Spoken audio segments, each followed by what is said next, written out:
Hi guys, welcome back to another episode of The Usual Place.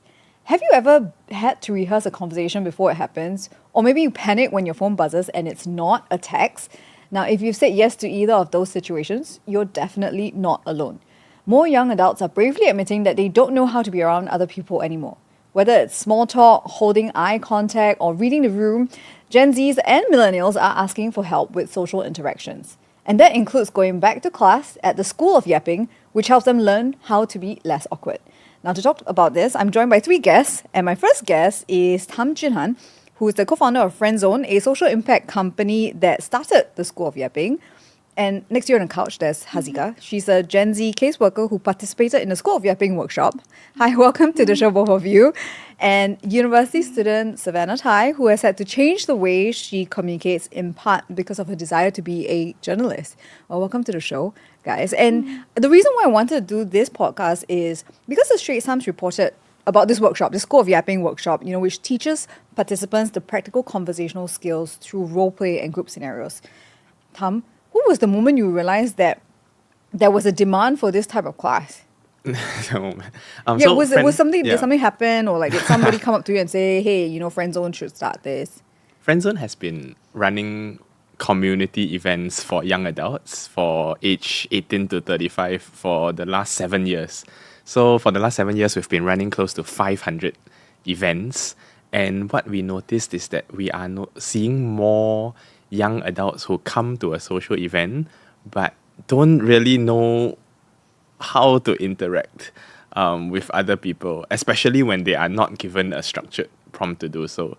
So in Friendzone, we do have a very structured conversation, but sometimes people are just having dinner, the event hasn't started, and we notice that people sit there eating their own dinner awkwardly at the same table. And they don't talk to each other? They don't talk to each other, and but they find out. They're strangers? They're strangers. Okay, but they don't know how to be like, hey, hi, I'm so-and-so, yeah, they don't, and how are you? Okay, and was that, what was going through your head when you saw this non-interaction actually happening? I mean, there seems to be something different as the generations become more digital. That was what's going through my head. As we are more comfortable with the digital space, so real physical interaction becomes something that is not common sense. It almost seems that we have to learn real life social interaction all over again. So when these people were at the workshop or the different Friendzone events, were they on their phones? They were on their phones. Okay. Yes. And did you ask any of them why they didn't chat with anyone? We did not specifically that question. It might be quite strange. Why aren't you everyone? Why aren't you not chatting about it? Yeah, they might be taken aback. Why are you asking me this? But we did ask some questions in our feedback form. We asked them how difficult is it for them to make friends as a young adult. I think we got a good more than 50% who said it's not easy. At least to make friends, okay. As a young adult. We asked them why. There are a few buckets of reasons. One is that they feel like they don't have the skills to start a conversation, which is kind of why we started School of Yapping. There are people who said that they don't have enough platforms to make new friends, which is what Friendzone does. There are people who said that they are not confident. So confidence is also an issue to even start this conversation with another person. Okay. So we'll get into it with Haziqah and Savanna in a bit. But before we get there, so I want to talk about the School of Yapping and the curriculum for School of Yapping, because it's 4 sessions, correct? Yeah. 4 sessions. Every week? Every week, yes. Okay. We're still trying it out. We actually have different sets of workshops that we are running this year. School of Yapping is just one of them. Okay, but you've done one iteration of it. We've done one iteration. Okay, so from what I understand, when Friendzone designed the curriculum for School of Yapping, you all interviewed young adults to better understand their communication challenges, which is what you were saying, right? So what were some of the things that they were saying that were roadblocks to starting a conversation or making friends? Or even So one thing is that they don't understand social dynamics, group dynamics. Okay. It's not something that comes as naturally to the younger audience than to the older audience. So when I say this to older adults, they get a shock. They cannot understand, they cannot process what I am saying. So they don't understand group dynamics as if it's something that needs to be understood, right? Learned, or taught, right? or Yeah, taught, yeah. yeah. Okay. They like I said, they don't know how to start a conversation, and there is no. It's almost like I need some guidance on how to start a conversation. Then there's that confidence bit. I don't know. It is slightly awkward for me to be in a social setting, and I am not confident enough to respond or share my personal stories. Okay, so in a bit we'll get to what you guys think this comes from, where this comes from. But Haziqah, Savanna, do you agree with what Tham is saying about the roadblocks to social interactions? Maybe Haziqah, you want to tell us your story? Yes, I think as I was hearing Tham share, I was just nodding my head over here. Yeah, I definitely agree with what Tham shared about, the low confidence, making small talk. Even initiating the conversations there's a big inertia to start the conversations, even for me as well. Is there a reason why you don't want to start the conversation? I guess there's an underlying anxiety or like our own perceived judgment of what other people may view us. Did this stem from something? Do you always, even as a child, did you feel like this was like a roadblock growing up, and then like when you got into your teens and as an adult, a young adult, then you're like, okay, this is my personality and I need to, break out of my shell? I think for me, my personality, I am an introvert, so I thrive more in like one-to-one interactions instead of big groups. So when I do have to go into bigger social interactions, there is that anxiety inside me. Like how are they going to perceive me? Savanna, you're nodding. Does this resonate with you? Are you an introvert too? I'm an introvert too. I think social skills. We're all introverts here. I'm just saying introvert. Yes. I think social skills I had to learn, but in the past, I didn't really know how to small talk. If you put me in like a big group setting, like getting to know new classmates, for example, I just like would want the more extroverted person to carry the convo, and I'm like, okay, ask me something. I don't want to talk, and I was just very comfortable just being silent and not participating because. Being silent, I didn't have to put in any effort to think of like follow-up questions on the spot or think of like, what do I ask you? Especially if it was very overstimulating when there's so many people around. Yeah. Yes. Can I ask you, which is like the most scariest form of communication for you? Because I mentioned earlier, like sometimes people freak out when it's when they get a phone call, right? Or when they have like a lot of eye contact. But like, what's the scariest mode of communication for you? Or like what kind of social interactions do you all dread as introverts? Yeah. I think face-to-face naturally would be also like with new people.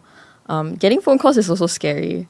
I think why can't you just text, Like I think as Gen Zs, like we're very used to being on social media or just texting. So when we get a phone call, it's like, oh, what does this person want? And then there's also even this thing where like Gen Zs would want the person on the other line to like talk first before we say hello.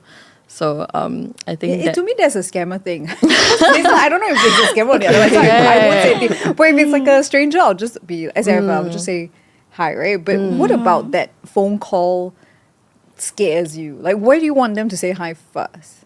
I think it's also like not knowing like what they want on the line. And I think trying to respond instead of initiate is much easier as an introvert. So even saying hello, you just wait for them to like sort of say what they need from you, and then you just respond, and then you don't. If they come on with like very high energy and like very friendly, you also get thrown off a bit as an introvert. Yeah. It's like it's like or maybe if it's someone. Hello. Are you okay? If it's someone on sale, like doing sales or something, and then yeah. you're like, okay, I'm not interested. Sorry, and you just feel a bit bad, and you just I do know that feeling. Haziqah, which is the scariest mode of communication for you? I would say interviews. Okay. I think generally in all social interaction is scary for me. But I think what is the most scary is interview, because I am consciously aware that I'm being evaluated or like being judged by another person. This is like a job interview. Yes, especially job interviews. Okay. Yes. So if it's But of course, when it comes to those situations, I need to reframe my mind. Like, it's just another conversation to like calm my nerves a bit and not be overly focused on being evaluated part. Yes. So just for the people who are listening or watching us, so Savanna, Haziqah, you're Gen Zs, and then Tham and I are millennials. It's a great divide. Yeah, it's a divide. Okay, but Tham, I want to ask you, are you scared of certain modes of communication? Oh, okay, which ones? I think networking sessions are very scary. Those that happen in large groups, networking sessions or parties where I don't really know anyone who is in the room, and the social expectation is I have to just hit it up with somebody and introduce myself and try to establish a connection. Yeah, those things are quite scary for me. Have you managed to overcome it? Because you now run a business where you have to be very social with people. I mean, I enjoy hosting events. Yeah, I enjoy the role of being a host. Yeah, but when I'm thrown in that scenario, I think that's what we are teaching people also, and we are using our own experience to tell people like how it can be a less scary experience for them when they maybe prepare some stories that they can go in to share. So I mean it has, whether it has become less scary for me, it's a slow process. It's a slow process. You just got to keep practicing. Is that what it is? And then you get over it. Yes. Haziqah, I want to ask you, because you were a participant of the School of Yapping. Yes. When was your moment when you decided, okay, I need to do something about the way I communicate to get over my barriers? Yes. So for me, I was going through a period where I was constantly watching YouTube videos on how to improve my communication skills. So there was this person on YouTube, Vanessa Edwards. She runs this School of People, like, program or something, which intrigued me. So I was like on this binge of YouTube videos on how to improve myself, and watching these videos and actually doing it is very different. So when I saw that this School of Yapping workshop was being hosted, I felt like I needed to like jump on it. It felt like the perfect opportunity because I felt like in a way I need to learn the skills on how to be a yapper. Because I feel like all my life, or even in my current job, I'm more of a listener. So I listen to my friends, I listen to the stories of my clients, but having to talk and in a way yap is a bit difficult for me. And it's a skill that we need to practice and hone further in social interactions. Okay, Tham, I quickly want to go back to you because yapping doesn't have sometimes it has a negative connotation of someone like who talks your ear off, right? So what is the definition of yapping that you want to get, people who are quieter or awkward? Like, what level of yapping do you want to get them to? I think yapping it comes from both directions as well. So listening is also an important part of yapping that we practice during our sessions as well. Yeah, some people come in and they just yap nonstop, right? That's not very good for a conversation. For a good conversation to establish a relationship, both sides must be able to share something about themselves equally, and both sides must give space for the other person to listen. So that's what we tell people about during these workshops. As for what level of yapping, it's basically that, right? Whether you are able to give the space for the other person to share their stories. So part of yapping is asking questions, exactly what you're doing now, right? Inviting someone to yap is part of the yapping skill set. And then for yourself, when it is your turn to yap, you must also be able to have stories of yourself to share. So what we notice at our Friendzone events is that some people, when we ask them difficult questions like, what is a challenge that you are facing in your life right now? Then their response might be, oh, it's very hard. What is that's very hard? Yeah, that's it. So they don't know how to continue.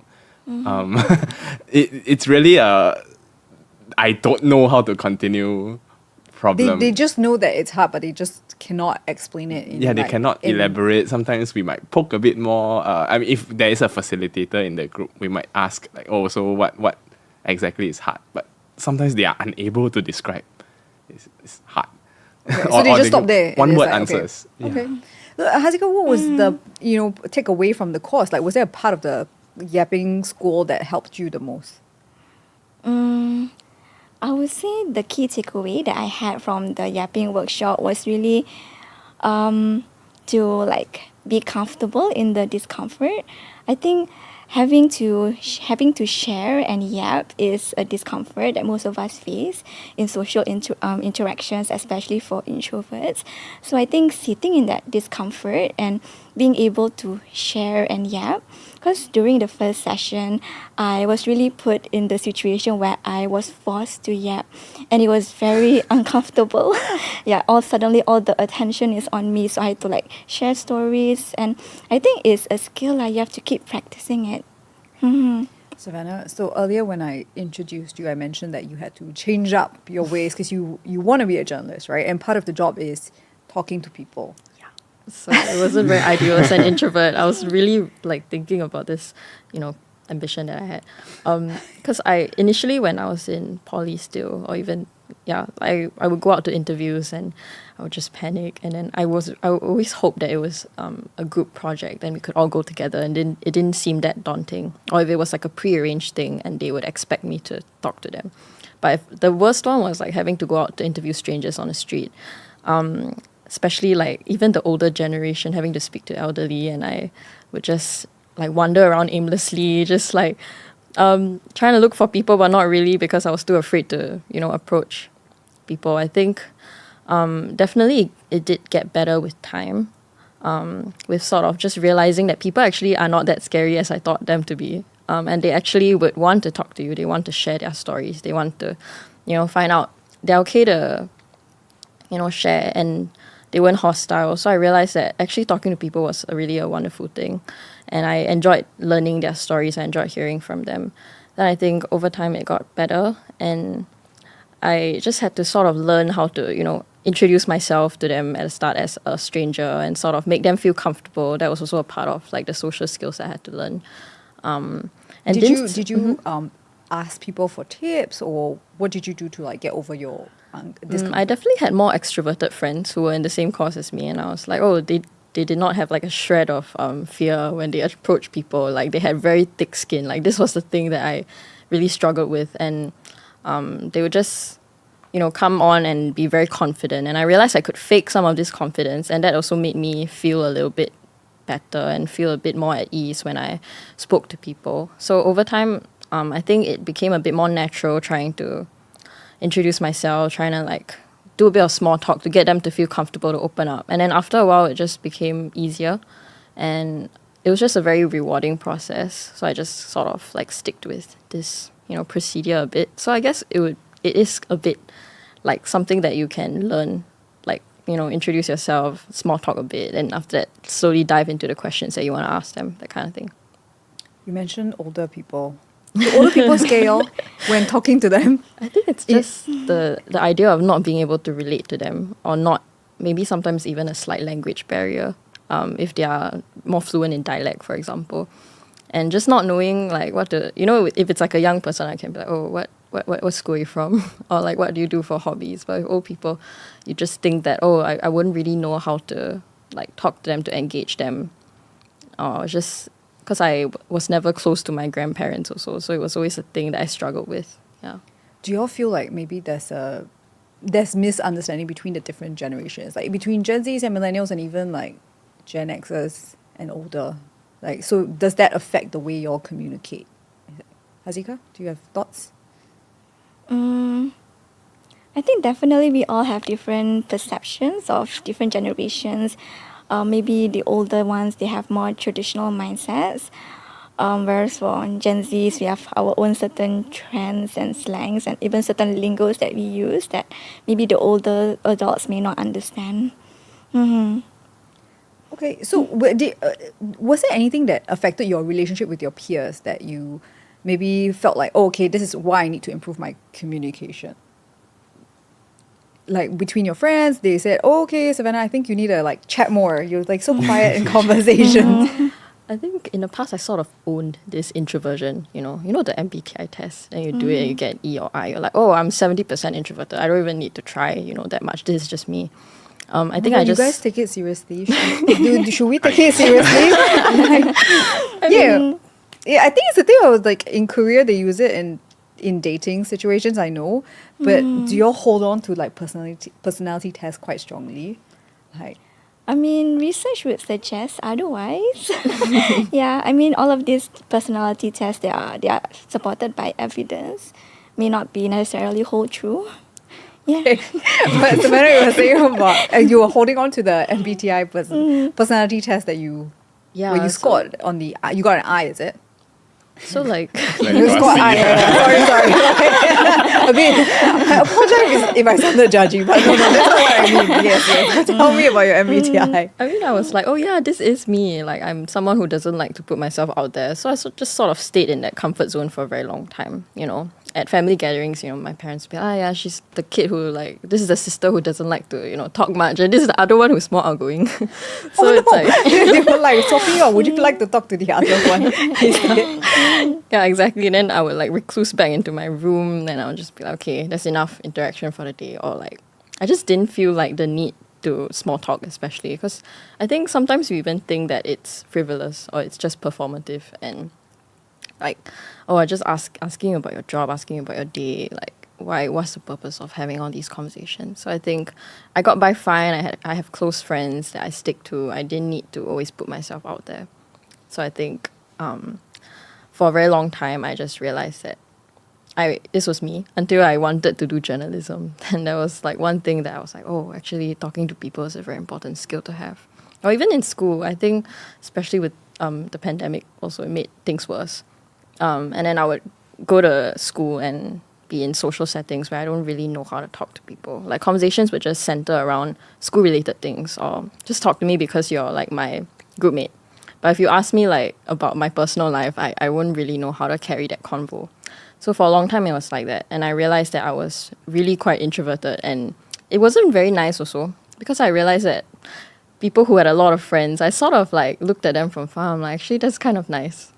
So I'm like, I didn't see myself in that kind of situation because I never thought I was that kind of person. But you realize that when you talk to people and then, you know, people are mutually nice and then like sometimes unexpected connections can happen. And then that's when you leave these interactions realizing that you feel a bit more happier and you meet like a friend. Yeah. That's nice. That's really sweet. Haziqah, have your relationships, friendships, or you know, even with your peers or your parents, have they been affected because you may be not so confident when you're chatting? Yes, definitely. I think I reflected deeper about my awkwardness when an interviewer feedbacked it directly to me, like I was being awkward. So I had a role play interviewer with like an interviewer who role play as a client. I think one of the feedback that like really hit me was that it was awkward. Yeah, so it got me to really reflect deeper about my interactions with my clients and my colleagues and my friends. And I noticed that there are some moments where I am awkward, like those awkward silences, and I'm not able to carry on the conversation. Because would this be a big part of your job? Talking to people, right? Yes, definitely it is. Okay. Yes, talking to clients, building rapport with them and getting to know them, it is all part of the interview. And removing or that awkward silence, I think it's a necessary part, but at the same time, it can be seen as a roadblock. I want to ask you something that Savanna said, because you brought up the pandemic. How much of the pandemic affected you? Because it is something that people talk about. Like there's a generation that went through the pandemic. They did school online, right? And for some people, they didn't meet their schoolmates for 3 years later or something like that. What was it like for you? Like how did it change the way you communicate? If you noticed. I think for me, I had to go school online for 1 year during the pandemic, and it was a very big change because suddenly all my interactions are online and on Zoom, and there's virtually not much physical interaction except for my family and my cat. Yeah, yes. So I think it really significantly affected my social interaction skills because during that time, I didn't get the opportunity to practice like interacting with people, and there isn't much chance to like initiate conversations in real life. Like initiating conversation is like through online, on WhatsApp, Telegram, or social media. So having to initiate a real life conversation face to face, noticing their non-verbals, their facial expressions. It takes a whole nother level of skills, which I feel like I didn't get to practice because of the pandemic. So, Tham, hearing this, what do you make of all of it? Because actually, Friendzone started before the pandemic, right? Before the pandemic. Did you all see like changes? Because you cater to young people. Yeah. Did you notice the change yourself?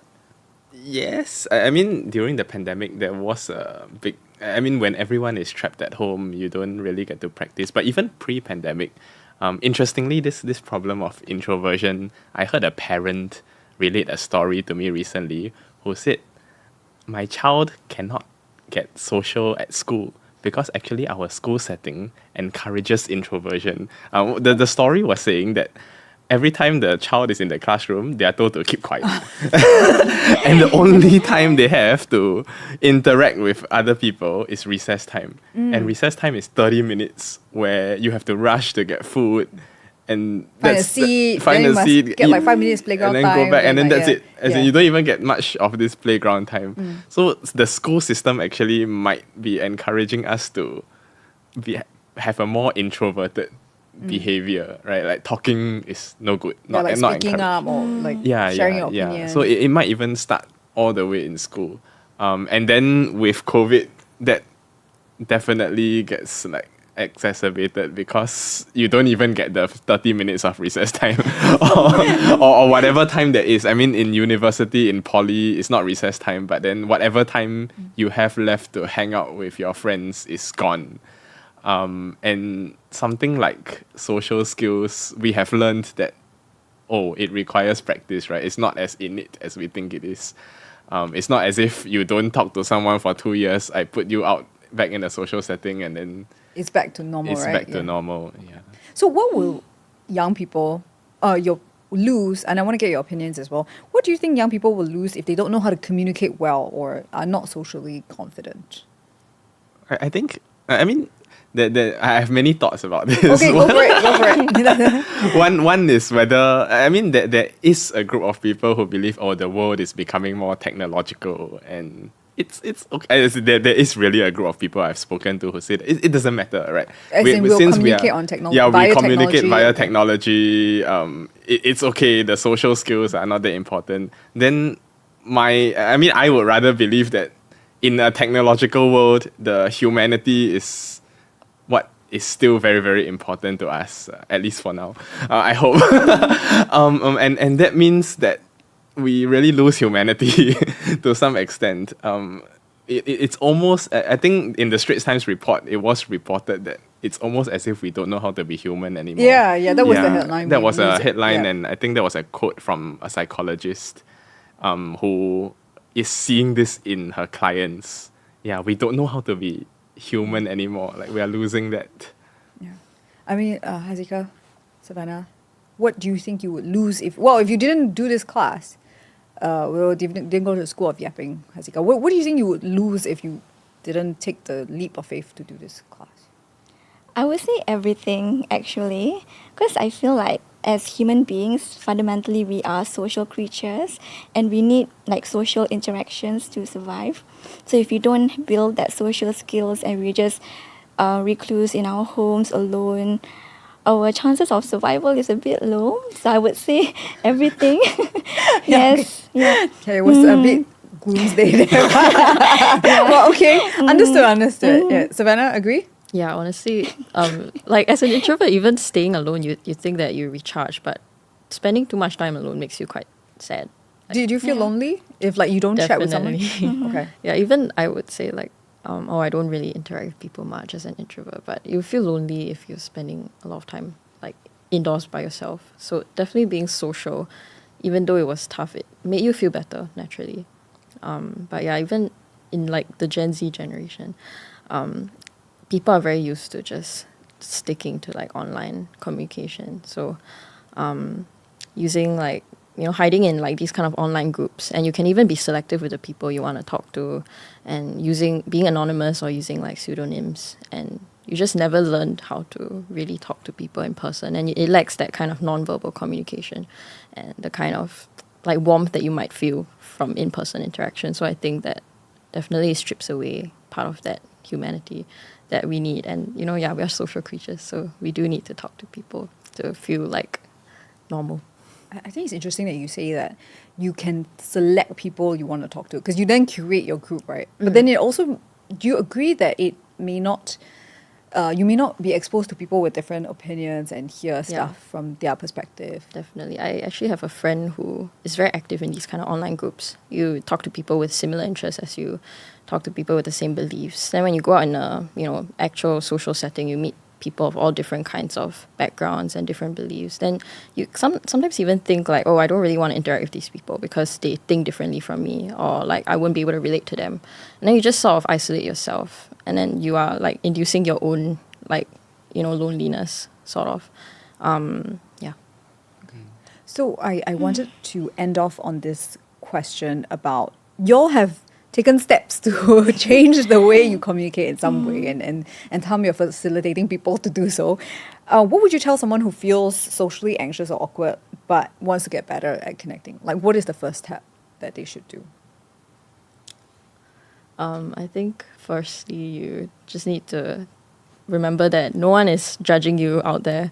I think we often go into these kind of social interactions with a lot of social pressure on like saying the right things or coming off a certain way to people.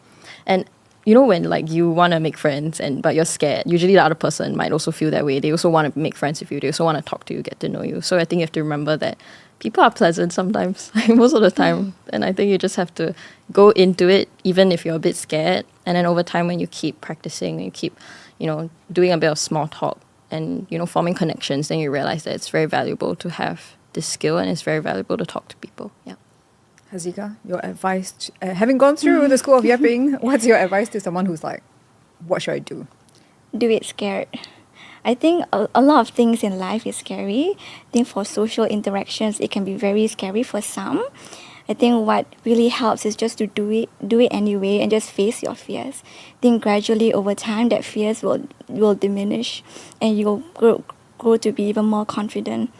Yeah, do it scared. I'm scared right now, but I'm doing it. It's okay, we're almost at the end. Okay, Tham, let's save Haziqah here. You can give us the last word for this I'll episode. go for a more skills-based answer, which is ask more questions. And I think many people are scared because they have to share about themselves, but actually giving space for other people to yap. When you ask questions, people will answer. And learning to ask good questions for people to share stories is a good small step for someone who is anxious.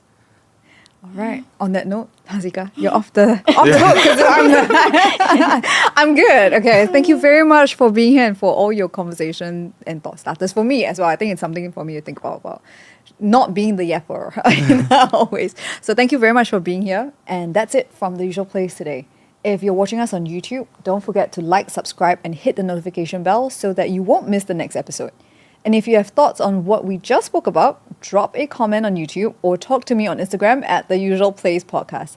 I'll see you next week on Thursday.